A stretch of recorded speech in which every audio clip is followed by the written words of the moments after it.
Greetings! Once again today's idiot is Mr. Jones here. His stupidity seems to have no bounds, and in this case, potentially hazardous to people's health. Now let's see what the cretin of cretins has to say for himself today.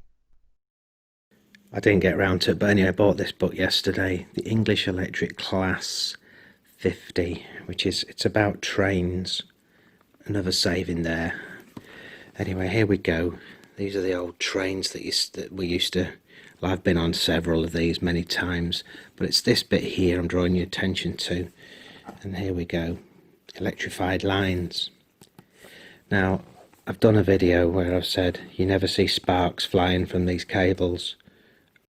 As thick as a plank, you're really stupid. Yeah, they electrified the line between New York and London, did a video on that.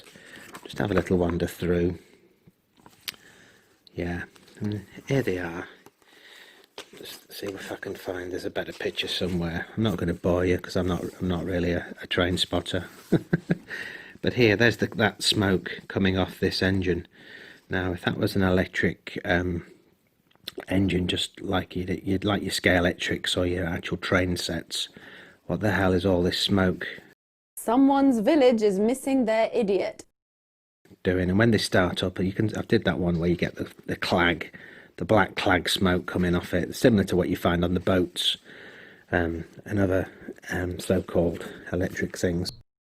There you go, there's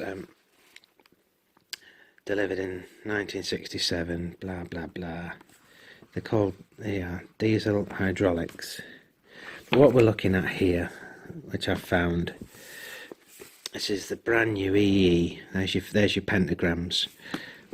Alright, so let me get this straight here. 16 power unit prior to installation. But there you go. Here's your turbo or your superchargers, and pistons, very much similar to the diesel engines with those sleeves in, and they're ginormous. And like I said to you, they're sucking and compressing air, and the byproduct of it is that clag when they're cold, and once they get up to speed, you don't get that clag black smoke. But here,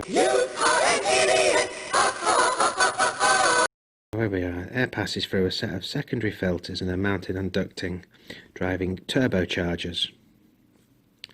Okay, so these electrical engines do not require overhead cables. They don't require any oil tankers behind them to feed them with fuel, because they're working on the same technology that we understand how aircraft and whatnot was made. But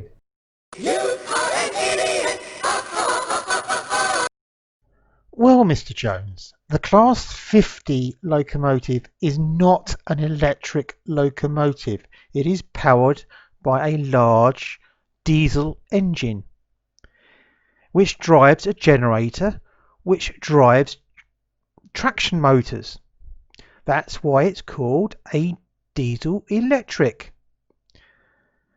Unlike the diesel hydraulics it replaced on the Western Line, which were diesel engines driving hydraulics, which were driving the drive wheels. This is a turbocharged diesel engine that powers a Class 50. It is just a big version of your turbocharged diesel you would find in your car. It has 16 cylinders and it's big. And it runs at about 900 RPM. And it drives a generator. And we can see the generator on this end of the engine, with the turbocharger units at the far end in this picture. This generator then powers traction motors on the axles. This method of propulsion does not require a gearbox. This simple, straightforward diagram should explain it to you, but judging by past experience, this is far too complex for you to understand. But basically, we have one diesel engine driving a generator whose electrical output is transformed down to traction motors which drive the drive axles. This method of propulsion does not require a gearbox and is very efficient. I am sure this is all explained quite clearly in that book you've bought, but unfortunately you seem to be incapable of reading it, if you have read it, to understand it. After a quick Google search, I acquired the facts and figures. The Class 50 was powered by an English Electric 16-cylinder 246 litre diesel engine, powering 6 traction motors. And I'm sure those facts and figures are in that book. You've just got to read it and understand it. This is not an electric locomotive, full stop. This is a straightforward diesel engine driving electrical generator which drives the wheels. Amazing what you can find out if you bother to do any research or read a book. It's just me saying that everything that you think you know, you don't. And there's the black clag stuff. But again, you know, the way they've hidden it is remarkable, to be quite honest with you. We know there's oil in there. You need oil to keep it lubricated and whatnot. There's an air compressor. Anyway, that's just really what I wanted. They're using these engines, and in the old days you had the coal and stuff behind being thrown into the engine. They don't have anything. They're not, as I said to you, if they were using traditional diesel like you do in your car, they'd need a giant oil tanker behind them, but they don't. The eyes are open, the mouth moves, but Mr. Brain has long since departed, hasn't he? Intellectually retarded. The cost of your tickets, because they're using these free energy generating gas turbine engines, diesel engines, using the same technology. You stupid, ignorant son of a bitch, dumb bastard! Jesus Christ, I've met some dumb bastards in my time, but you outdo them all. Now, it's using the butane gas or whatever you use for your gas lighters, for when you light your cigarettes and stuff. He's put it in this thing here. But watch in a second, he's going to turn off the gas. You ready? There you go. Right, that's his on off. Right, you ready? Off. Now watch. No, there's no flames here. It's complete, but it's getting the hot air and it's putting it back in, just like a self-regulating engine. Now, if this was going at a fast enough speed, and you've got the turbine supercharger at the back feeding the exhaust gases backwards, it would keep going. But because it's a small scaled down version, it will run out of steam. But the principle is exactly the same of this perpetual driven engine, you see. And it's going to stop because it's only a tiny little scale model. But as I say, you scale this up, and when it gets to enough speed, this thing will just keep going forever. And that's how your aeroplane engine works. What you just said is one of the most insanely idiotic things I have ever heard.